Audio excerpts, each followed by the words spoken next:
और अब बात ऐसे बच्चों की जो मंदिर में बैठकर शिक्षा ग्रहण कर रहे हैं, लेकिन ये उनका शौक नहीं है, मजबूरी है, क्योंकि बारिश के बाद इनका स्कूल खंडहर में तब्दील हो जाता है। पढ़ाई करनी है तो पास का मंदिर बनता है सहारा।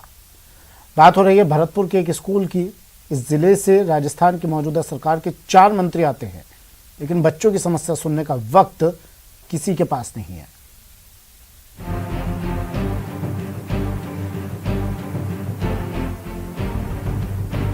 जो बच्चे अध्ययन करने के लिए आते हैं उनको बैठने के लिए जगह नहीं है, इसलिए जो विद्यालय में बच्चे आते हैं उनको पास में ही स्थित मंदिर में बैठ कर के पढ़ाई करनी पड़ती है। क्योंकि विद्यालय की बात की जाए तो विद्यालय पूरी तरह से जलमग्न है। ये है भरतपुर नगर निगम के वार्ड नंबर 7 में बने राजकीय प्राथमिक विद्यालय अनाह का नजारा। एक ऐसा विद्यालय जहां के बच्चों को मंदिर में बैठकर पढ़ाई करनी पड़ती है, शौक से नहीं बल्कि मजबूरी में। हमारे विद्यालय में पानी भरा है, हम स्कूल में बैठने की जगह नहीं है, हम मंदिर में पढ़ते हैं। मंदिर में पढ़ते हैं, 40-50 बच्चे हैं। इस स्कूल का कभी पानी भर जाता है, कभी बंद हो जाता है। तो कभी जैसे स्कूल में यहाँ तक पानी भर जाता है, बाहर तक कभी सूख जाता है, और बरसातों में इसकी कंडीशन बहुत खराब हो जाती है। जी हाँ, नौनिहालों की समस्या आपने सुनी। बच्चे अपना भविष्य बनाने के लिए विद्यालय आते हैं, लेकिन उन्हें भविष्य बनाने के बजाय समस्याओं से जूझना पड़ रहा है, क्योंकि ये घटना 1 साल की नहीं है, बल्कि कई सालों से बच्चे इस मुश्किल से जूझ रहे हैं। 2018 से ही इस स्कूल में पहली बार पानी भरा था, 2018 में, और फिर उसके बाद में ना ये दिवाली तक तो सूखा नहीं था। उसके बाद इंजन भी चलवाया हमने ताकि पीछे पानी कर सकें, फिर भी नहीं गया पानी पोखर में। जैसे ही पोखर में पानी बढ़ता है स्कूल में आ जाता है पानी। अब ये भी जान लीजिए कि ये वही भरतपुर है जहां से राजस्थान सरकार के 4 मंत्री आते हैं। ऐसा नहीं है कि नेताओं को इस बारे में पता ना हो।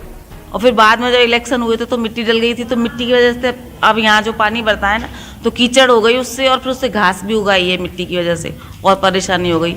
और इस बार तो पानी बिल्कुल ही नहीं सूख रहा है इसका। पूरी तरह से विद्यालय जो है जलमग्न है। राजकीय प्राथमिक विद्यालय ये अनहा है, सेवर पंचायत समिति में आता है, और यहाँ की जो स्थानीय लोग हों उन्होंने कई बार जो है अधिकारियों को और मंत्रियों को अवगत कराया, लेकिन अभी तक इसका जो है विद्यालय का जो समस्या है यहाँ की उसका निदान नहीं हो पाया है। स्थानीय पार्षद के मुताबिक स्कूल की समस्याओं को लेकर कई बार शिक्षा विभाग के अधिकारियों और स्थानीय विधायक को भी अवगत करवाया गया है, लेकिन वहां से सिर्फ और सिर्फ आश्वासन मिलता है। ये समस्या है, हर बरसातों में इसमें पानी भर जाता है, जलमग्न हो जाता है। बच्चे बैठने की तो छोड़ो, पैर भी नहीं रख सकते इसमें। इसको लेके हमने मंत्री जी को अवगत कराया था। मंत्री ने हमें आश्वासन भी दिया है कि इसको जल्दी से जल्दी आपकी समस्या का समाधान कराएंगे। ये सब 4-5 सालों से यही स्थिति रहती है इस स्कूल की। अब देखना ये होगा कि किस तरह से जो बच्चे हैं उनको यहाँ बैठने की व्यवस्था की जाती है, या फिर जो बच्चे विद्यालय आते हैं उनको मंदिर में ही बैठ करके पढ़ाई करनी पड़ेगी। कैमरा पर्सन दिलीप के साथ दीपक पुरी, न्यूज 18 भरतपुर। चलिए वक्त एक ब्रेक का, जल्द हाजिर होंगे।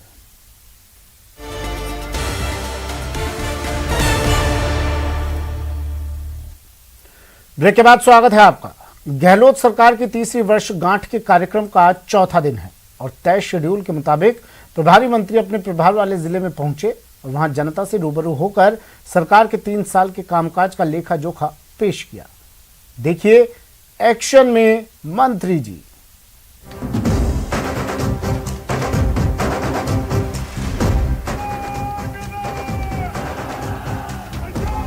हमारा पिछला कार्यकाल रहा था, उससे भी ज्यादा बेहतर काम 3 साल के अंदर हुई है। चीफ मिनिस्टर अशोक गहलोत जी तो राइट टू हेल्थ पर काम कर रहे हैं। जन घोषणा के लगभग 85% हमारे वादे पूरे हो चुके हैं। ये 3 साल सेवा को समर्पित रहे। सेवा ही धर्म है। 3 साल पूरे होने का जश्न मना रही गहलोत सरकार के मंत्री अब अपने प्रभार वाले इलाके में पहुंचकर जनता से सीधा संवाद कर रहे हैं।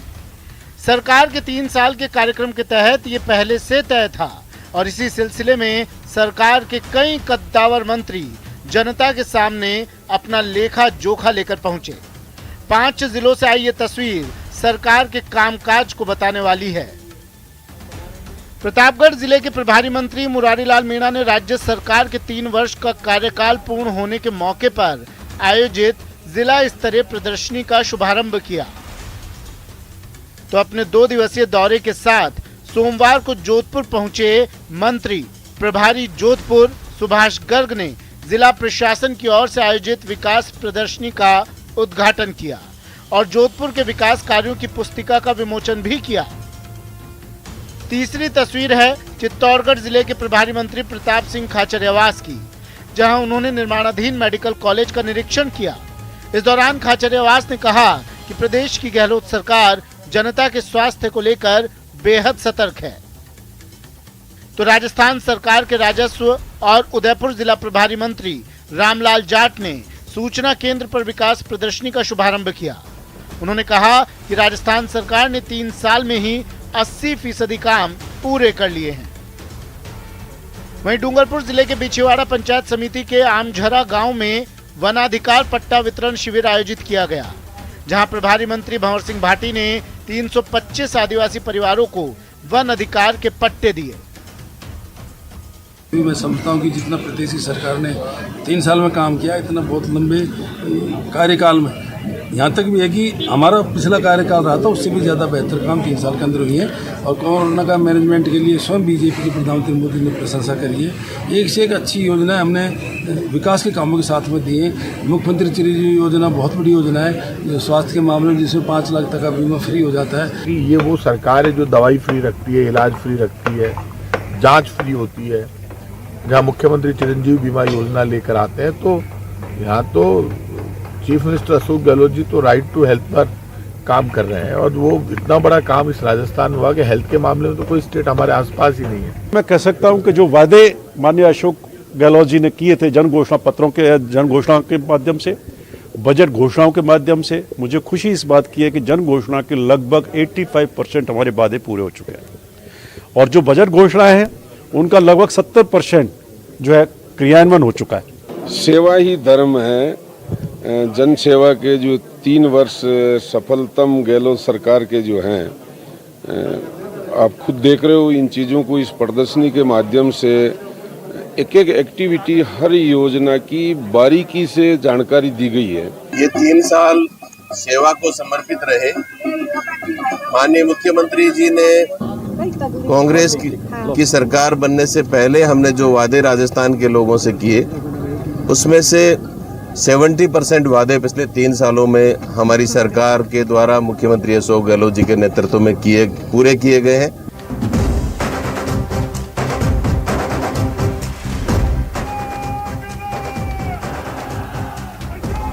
हमारा पिछला कार्यकाल रहा था उससे भी ज़्यादा बेहतर काम 3 साल के अंदर हुई है। चीफ मिनिस्टर अशोक गहलोत जी तो राइट टू हेल्थ पर काम कर रहे हैं। जन घोषणा के लगभग 85% हमारे वादे पूरे हो चुके हैं। ये 3 साल सेवा को समर्पित रहे। सेवा ही धर्म है। चलिए बढ़ते अगली खबर की ओर। मरुधरा में गहलोत सरकार ने सूचना के अधिकार कानून को सख्ती से लागू किया है। लंबित मामलों के निस्तारण के लिए जहां कई नवाचार किए गए, वहीं समय पर सूचना नहीं देने वाले अफसरों पर कार्रवाई की जा रही है।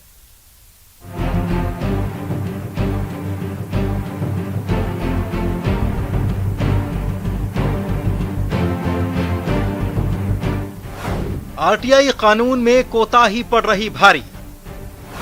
गहलोत सरकार के आदेश का असर।